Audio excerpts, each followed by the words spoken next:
NGO forum and the past work that you mentioned here. It's really important for us to recognize the local context, standard, and also, of course, how we can comply with the international standard and others compliance, including ESG.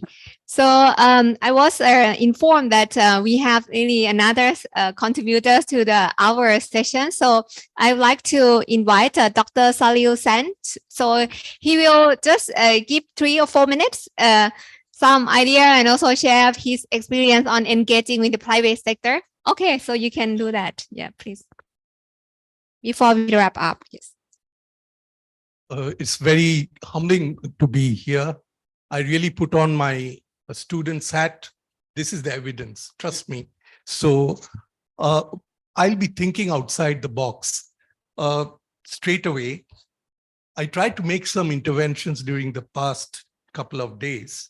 And when we are discussing this multi-stakeholder issues, Ms. Z presented a very nice circle on which she placed the stakeholders: governments, civil sector, research institutions, development partners, and the private sector.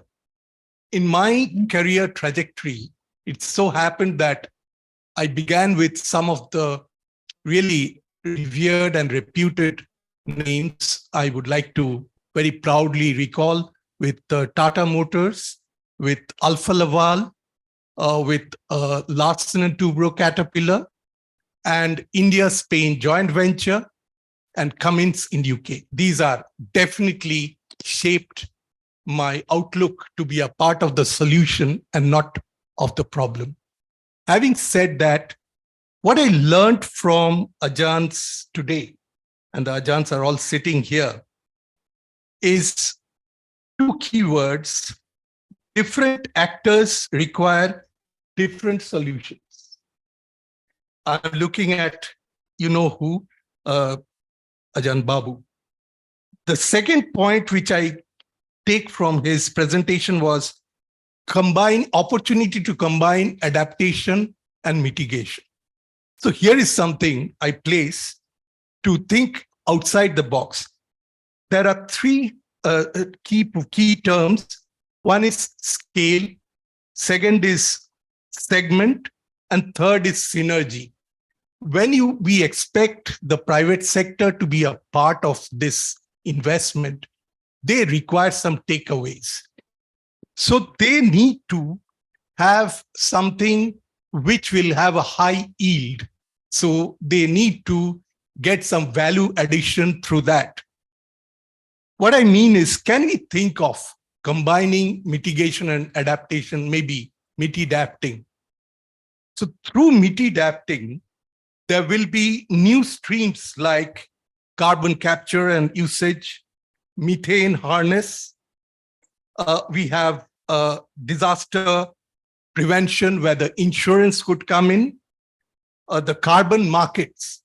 This is an opportunity. Like, we have a variance of countries here, some of them like Cambodia, Laos, and others, who may have that ability to offer that leverage through trading their carbon with the other countries like Singapore and so on, who need to buy that.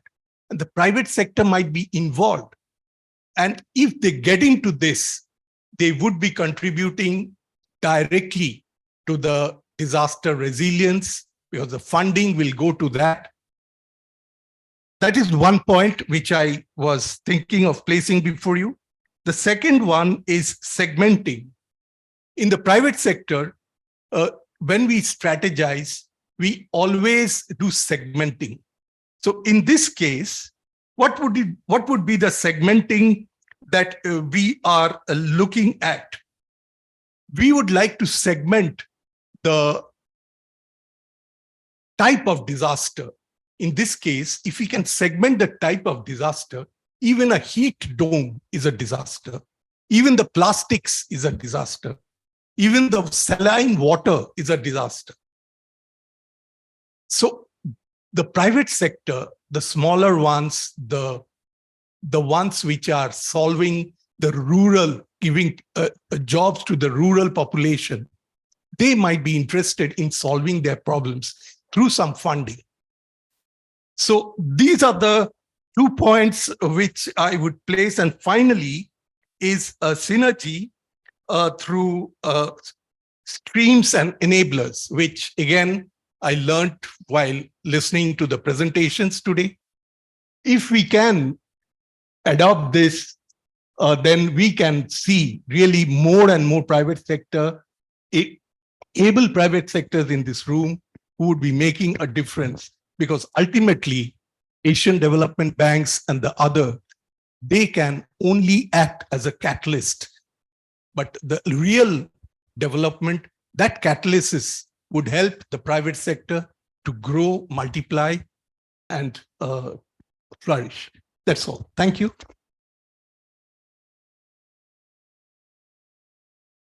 So thank you very much, Dr. Salil Sen, for your contributions, and that's really interesting to hear some insights that you really summarize in. I saw that that's probably like a Bible. We can actually learn a lot from there.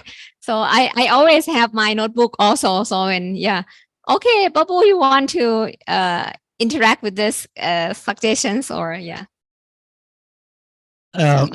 No, after listening, Sunil, I thought that, yes, and also what is in the screen, the word private sector and the carbon market that, as you mentioned.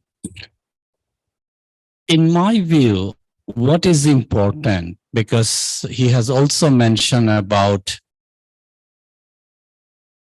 transferring carbon from one country to another country to fulfill the requirement, which is a market mechanism, but to effectively functioning this market mechanism, two aspects are very important. One is setting the right rules by the government so there is no leakages. Because often what we have seen, we are compromising the environmental integrity when setting up the market mechanism and the rules. So that part I would like to highlight. Yes, the market mechanism has an important role to play and to bring the private sector, but without a very comprehensive rule set by the government, it may not be the effective mechanism. So as you are here from the government, I support that the role, but I would like to caution that without that, the rules set, transfer may happen, but environment with the compromise of the environmental integrity. So that part that I would like to just highlight, that what kind of the capacity also country needs to basically put in place. Thank you. 30 seconds to respond to that, please. Really speaking, governance, ESG, my other friend mentioned environment, social governance. I'm just fresh from curriculum development and teaching at Indian Institute of Management in India, where I developed this course, learning from people like you, sustainability, review, and reporting. So if the good governance is embedded in the reporting part, and it is mandatory that it has to pass through the lens of good governance. So let's hope to stay positive in this. Thank you again, Ajahn. Thank you very much. And also, can everyone give big hands to study?